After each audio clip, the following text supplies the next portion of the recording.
No, in človek dobi navodilo, naj gospoduje živalim. Tukaj pa bi sam želel zelo podčrtati, da to gospodovanje sicer na prvo žogo se zdi v tem našem kontekstu, ok, sem šef, sem tam zgori, odločam, kakor pač mi paše.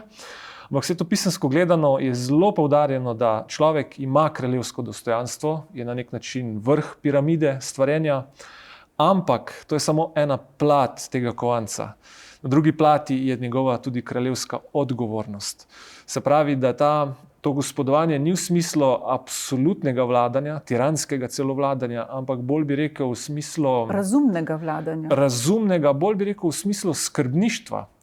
Ti si odgovoren za te živali, ki si jim gospodar. Pomeni, na nek način Bog daje človeku tisto, bi rekli, štafeto, ti si zdaj naprej stvarnik na nek način. Kakor sem jaz to ustvaril, učuvaj to stvarnost.